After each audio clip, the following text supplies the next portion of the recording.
세상에 많은 사람들이 교회를 향해서 불신과 시기를 하고 있습니다. 그래서 교회를 무조건 비방하기에 급급한 사람들이 많습니다. 교회가 뭘 하면 잘했다라는 생각보다는 미워 보이는 거죠. 뒷모습만 봐도 싫은 거 있지 않습니까? 교회가 그렇게 보이는 거예요. 목사는 다 불신하게 되고 마치 사기꾼처럼 이렇게 보여지는 그런 모습이 있습니다. 안타깝기도 하고 또 한편으로는 섭섭하기도 하지만 어찌 보면 여러분 그것을 그들 탓만 할 게 아니에요. 교회를 비판하고 시기하고 정죄하는 그들만 탓할 것이 아닙니다. 우리가 자업자득이라는 말 하지 않습니까? 우리가 그동안 한 일이 있어서 그런 거예요. 교회가 하나님 앞에 정말 바로 섰다면 그러지 않았을 거라 생각합니다. 크리스찬들이, 기독교인들이 정말 하나님의 말씀대로만 살았다면 그러지 않았을 것이에요. 예수님께서 우리에게 세상에 빛이요 소금이라 하시지 않았습니까? 정말 우리가 빛처럼 소금처럼 살았더라면 그들이 그렇게 교회를 향해서 무조건적인 비방을 쏟아놓지는 않았을 것입니다. 교회를 비판하고 비방하는 소리가 높아지면서 이런 주장이 나왔어요. 내년부터는 교회도 모든 종교인들은, 종교시설들은 다 세금을 내라라는 겁니다. 지금까지는 내지 않았어요. 왜냐하면 이것이 어떤 개인의 유익이나 또 소득을 위해서 운영되는 것이 아니기 때문에 세금을 낼 이유가 없었어요. 그런데 이제는 내라는 것이지요. 내년부터는 이제 우리 교회도 세금을 내야 되고 저도 개인적으로 세금을 내야 합니다. 세금을 내라는 것이 법이라면 법은 지켜야 됩니다. 예수님도 뭐라고 그러셨어요? 가이사의 것은? 하나님의 것은? 예, 세상의 법이 세금을 내라고 그랬으면 내야 되는 겁니다. 당연한 것이에요. 또 세금을 내는 것이 모두를 위한 공의가 아닙니까? 그러니까는 내가 그만큼 혜택을 받았으면 그것을 같이 나눌 줄 아는 그런 마음이에요. 그게 세금을 내는 마음이에요. 물론 월급 받는 분들이 다 그렇게 기쁜 마음으로 세금을 내는지 모르겠지만 아무튼 세금은 그렇게 쓰입니다. 그런데 여러분 정말 종교단체와 종교인들, 목사를 포함한 그들에게 다 세금을 걷어야 될까요? 정말 세금을 거두면 그것이 나라의 보탬이 되고 모든 사람의 유익이 될까요? 그래서 모든 종교인들에게, 종교시설에게 세금을 내라고 하는 걸까요? 전문가들이 예측을 했습니다. 내년부터 세금을 내게 된다면 종교인들이, 종교시설이 내는 세금은 100억에서 200억 사이 정도가 될 거다. 이런 이제 예측을 했어요. 그런데 여러분, 세금을 내면 세금을 내는 거에 대한 혜택을 돌려받지 않습니까? 여러분, 우리들도 다 혜택 받으면서 살잖아요. 시골에 살지만. 근데 여러분, 종교인들에게도 이제는 혜택을 줘야 된다는 거예요. 뭐냐면, 근로장려금이죠. 근로장려금을 줘야 된다는 거예요. 종교인들이 대략 2013년도 통계로는 14만 명이라고 합니다. 그런데 이 근로장려금을 받아야 된 대상들은 8만 명이라고 그래요.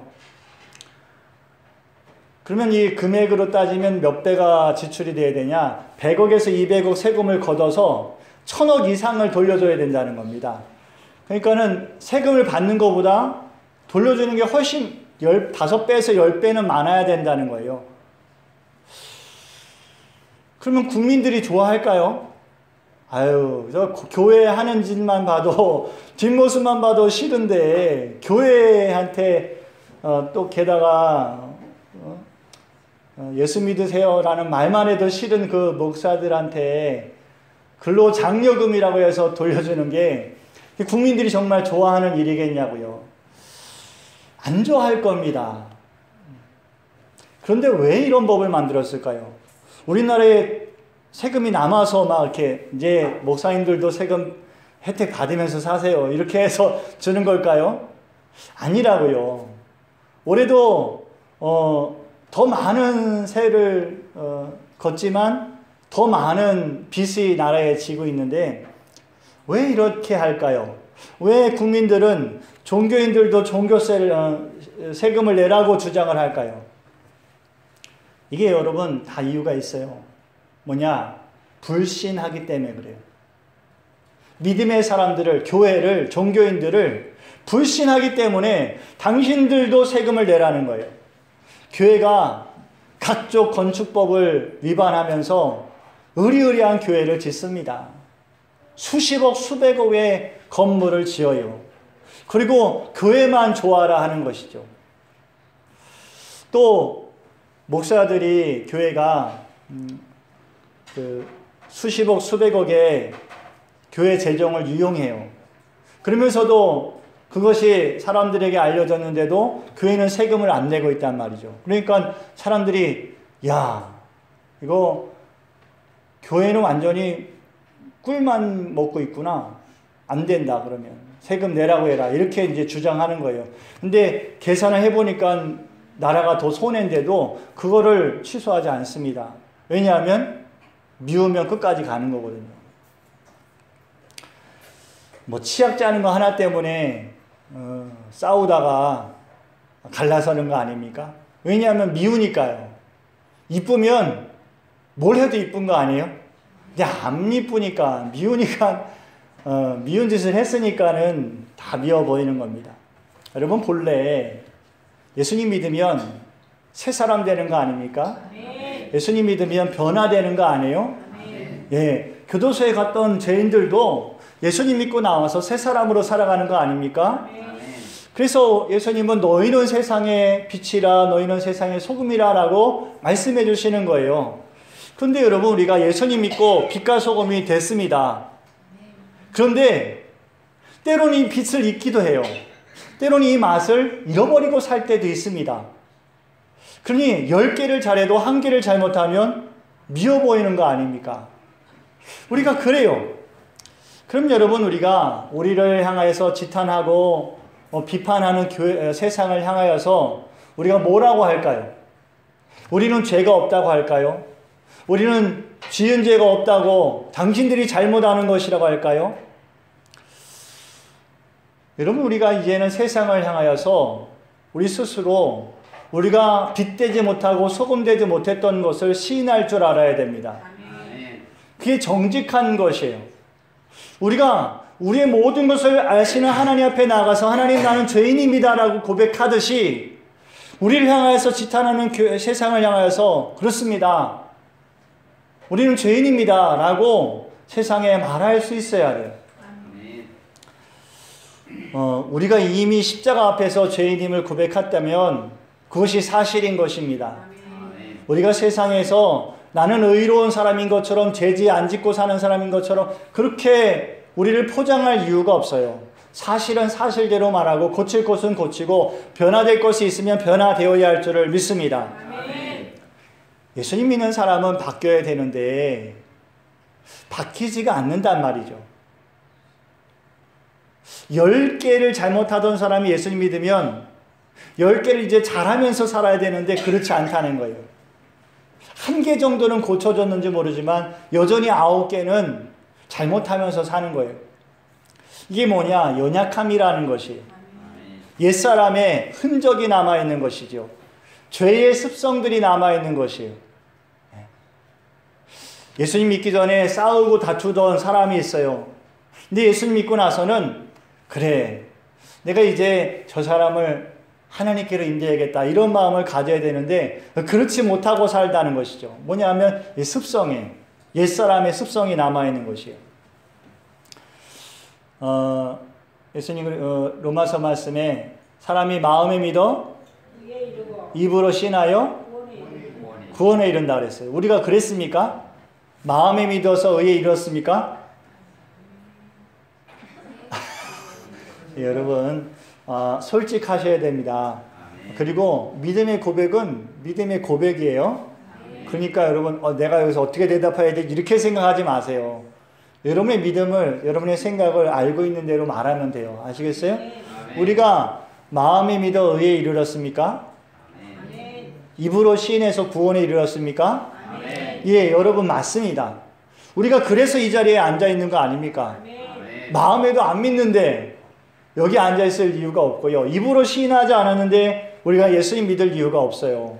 우리가 다 예수님 마음에 믿고 입으로 시인해서 이 자리에 앉아 있어요. 그런데 우리에게는 옛사람의 모습이 남아있다는 거예요. 예수님께서 마태복음에서 산상수훈을 말씀하시면서 좋은 말씀 많이 해주셨죠. 그런데 이런 말씀 하셨어요. 마태복음 5장 22절 말씀에 보면은 너희가 형제에게 노하는 자마다 심판을 받으리라. 너희가 형제를 대하여서 라가라. 라가라는 뜻이 뭐예요? 네, 바보라는 거예요. 바보야! 멍청아! 이런 거죠.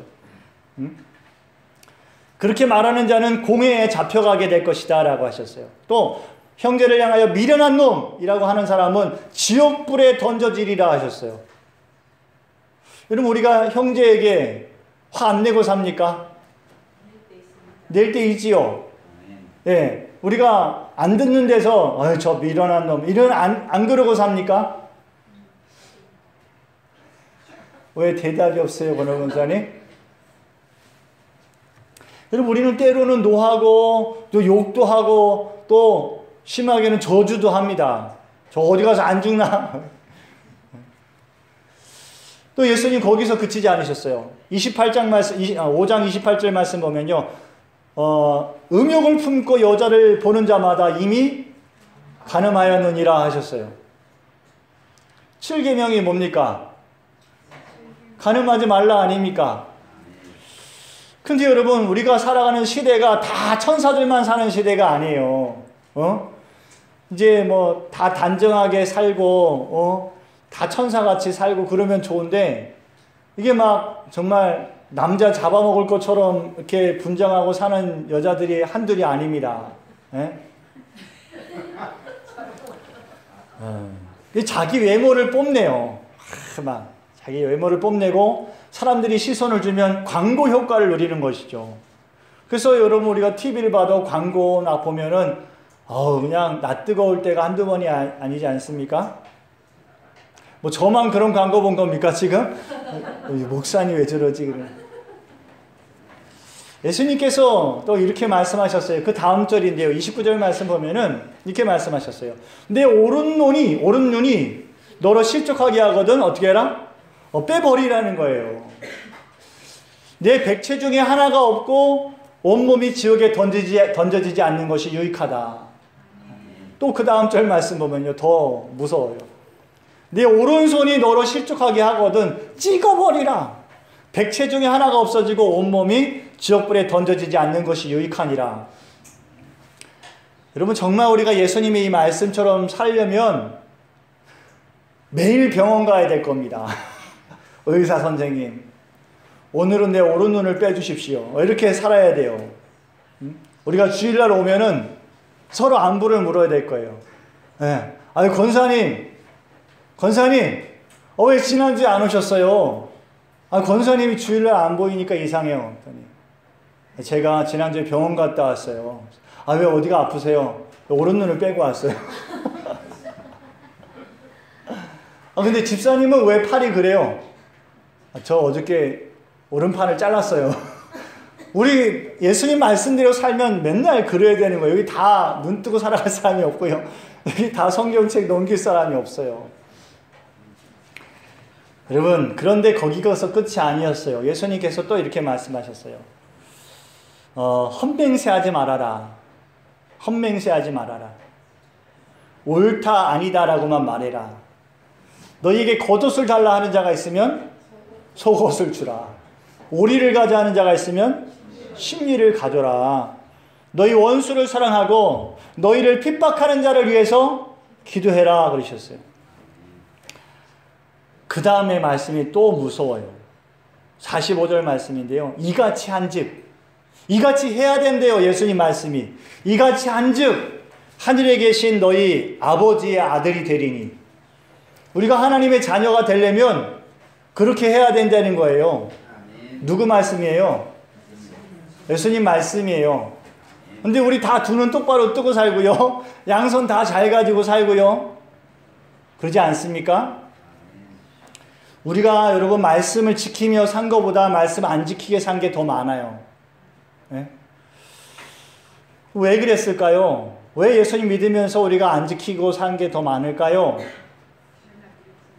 우리 안에 은혜가 넘쳤는데 우리가 그 은혜로 인하여서 날마다 살아가지 못하는 것이에요. 우리가 새 사람이 되었는데 아직 우리 안에 옛사람의 마음과 생각과 습성들이 남아있는 것이에요. 그래서 자꾸 말씀대로 살아가지 못하는 것이죠. 예수님 그걸 모르셨을까요? 얘네들이 나를 믿으면 얘네들 새 사람 될 거야. 그래서 이젠 다시는 어떤 죄도 짓지 않을 거야. 예수님 그렇게 생각하셨을까요? 그래서 눈을 빼버리라고 그러고 손 자르라고 그러고 심리를 가져오라고 그러고 안 그렇게 되면 하나님의 자녀가 못 될 거라고 그러고 막 그러셨을까요? 예수님 뭐라고 그러셨어요? 너희 수고하고 무거운 짐진 자들아 다 내게로 오라. 내가 너희를 쉬게 하리라. 여러분 예수님이 하신 말씀은 율법이었어요. 근데 율법보다 더 크게 말씀하신 거예요. 예? 눈을 빼라고 말씀하시고 손을 자르라고 말씀하시고 율법에 오리를 가라고 그러고 겉옷을 주라고 그러는데 예수님은 심리를 가지고 속옷도 벗어주라고 그러고 예수님은 더 무거운 짐을 우리에게 주신 거라고요. 예수님 우리에게 쉼을 주신다고 그랬는데 더 무거운 짐을 주셨어요. 예수님 무슨 마음으로 그런 말씀하셨을까요? 우리가 알지 못하는 게 있어요. 율법으로는 살 수 없다는 거예요. 너희가 율법을 지키려느냐? 오리를 가자면 심리를 가져라. 너희가 율법을 지키려느냐? 너희 오른눈을 빼라. 너희가 율법을 지키려느냐? 오른손을 잘라라. 율법으로는 살 수 없다는 거예요. 우리가 예수님이 율법을 완성하러 오셨대요. 그러니 율법을 완전하게 지키라는 거예요. 근데 우리 율법을 지킬 수가 없어요. 그 율법 앞에 나아갈 때마다 우리는 죄투성이에요. 세상 사람들은 율법을 알지 못하지만 그 비슷한 잣대를 가지고 교회를 봅니다. 성도들을 봐요. 야, 틀려먹었네. 안 됐네. 안 믿고 신뢰하지 않는 것이죠. 여러분 우리가 율법을 지키면서 살아가는 게 어렵습니다.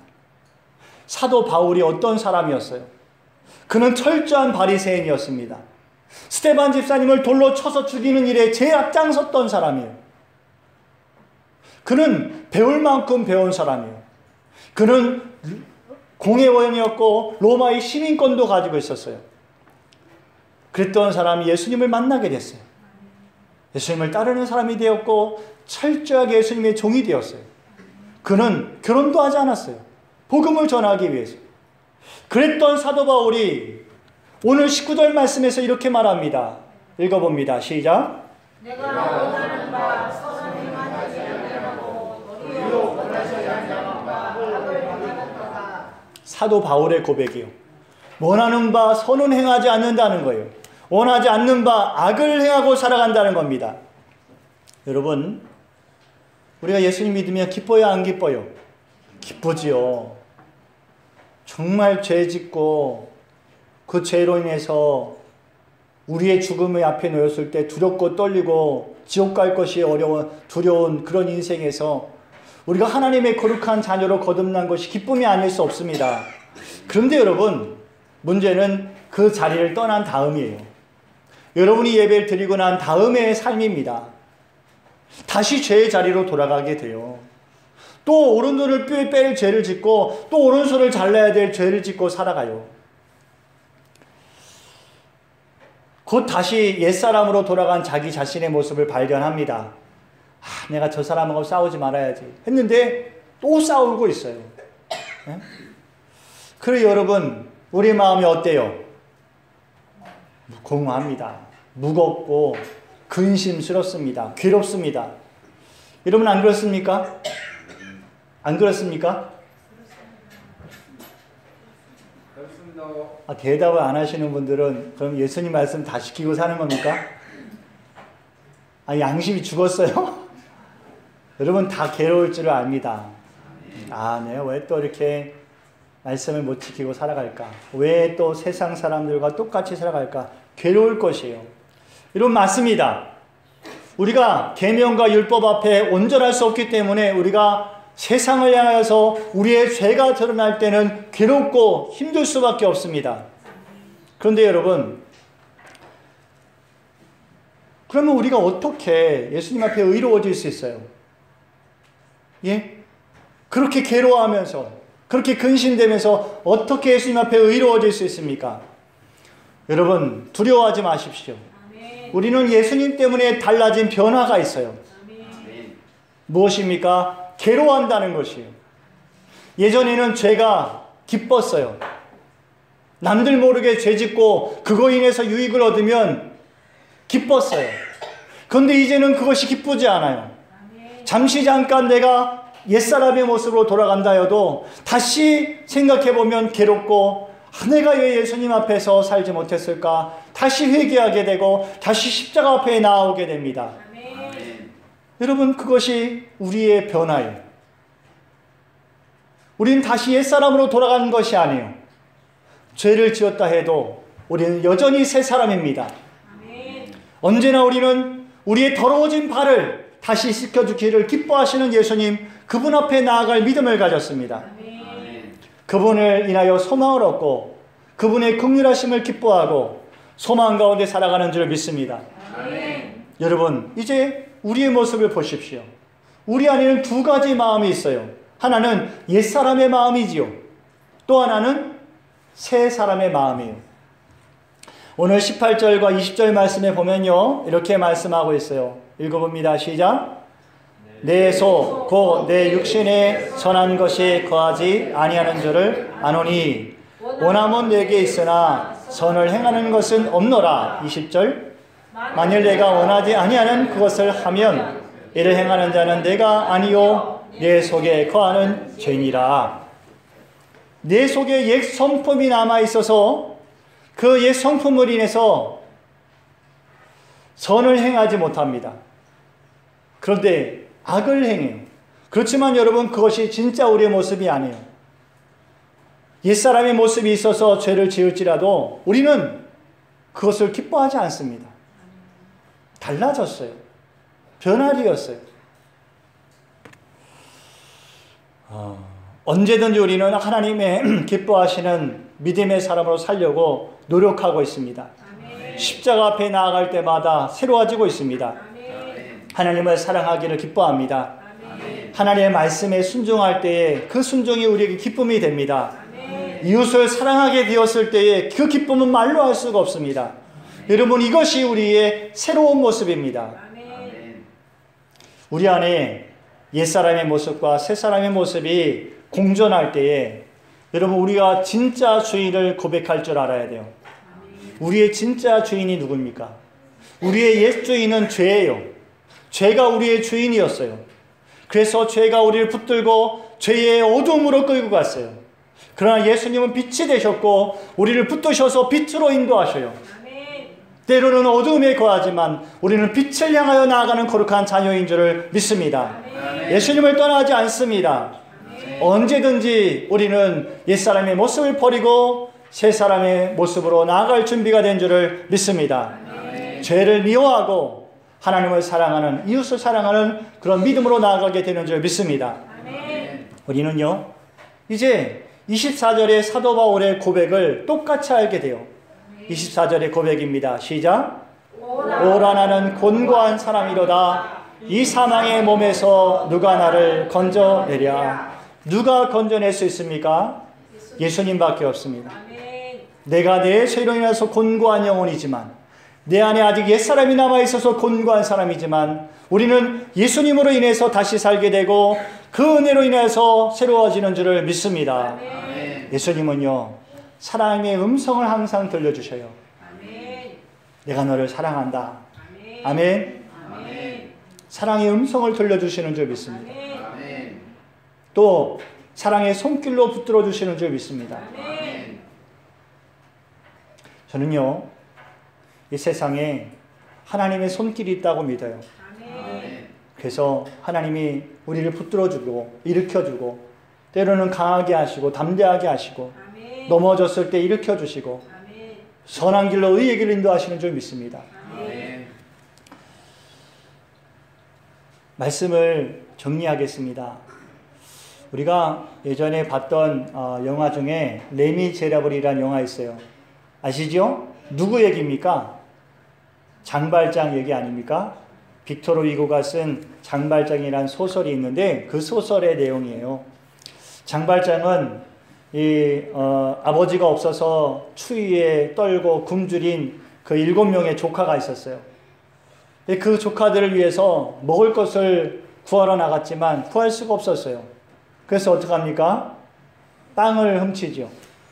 근데 빵을 훔치다가 붙잡혀요. 그리고 19년 동안 그 빵 훔친 게 뭐라고? 그 시대가 그랬어요, 여러분. 19년 동안 감옥 생활을 합니다. 그리고 19년 만에 이제 출소를 하게 되죠. 근데 세상은 너무나 냉랭했어요. 그를 받아주는 사람들이 없었어요. 그런데 신부님이었죠. 누구예요? 미리엘 신부님. 이 미리엘 신부님은 장발장을 따뜻하게 맞아줍니다. 음식을 차려주고 따뜻한 몸을 녹일 수 있도록 도와주었어요. 근데 장발장이 어떻게 해요? 그 집에서 은접시를 훔쳐가지고 도망을 갑니다. 왜냐하면 집에는 여전히 굶주리고 있는 그 조카들이 있고 자기의 삶은 어렵고 힘들기 때문에 그 은접시를 훔친 거예요. 근데 훔치고 도망가다가 또 잡혔어요. 그 신부님한테 끌려왔습니다. 그랬더니 신부님이 왜 접시를 훔쳐갔냐고 말하지 않고 당신이 왜 은촛대는 가져가지 않았냐. 이 당신 것이니 가져가라 하면서 은촛대를 챙겨줬어요. 그 일로 인해서 장발장은 이제 완전히 새 사람이 됩니다. 그리고 열심히 살게 되고 남을 돕는 삶을 살게 돼요. 근데 장발장을 항상 따라다니던 경찰이 있습니다. 자베르 경감이죠. 자베르 경감은 생각이 그랬어요. 한 번 죄인은 또 죄인이다. 영원한 죄인이다. 이 사람은 변화되지 않는다. 이렇게 생각했어요. 그래서 장발장을 쫓아다니면서 장발장을 무슨 죄를 짓나 계속 살펴보는 거예요. 너 죄만 져봐라. 내가 다시 잡아서 감옥에 집어넣을 거야. 그러나 항시도 쉬지 않고 장발장을 쫓아다니는 거예요. 끝내 장발장은요, 자기가 다시 옛사람의 모습으로 돌아가지 않습니다. 그리고 나중에 자베르 경감은 장발장의 은혜를 입어서 어려움에서 벗어나는 그런 은혜를 입게 되죠. 여러분, 장발장의 이야기를 보면서 우리는 우리의 모습을 보게 돼요. 우리는 장발장 같은 사람들이에요.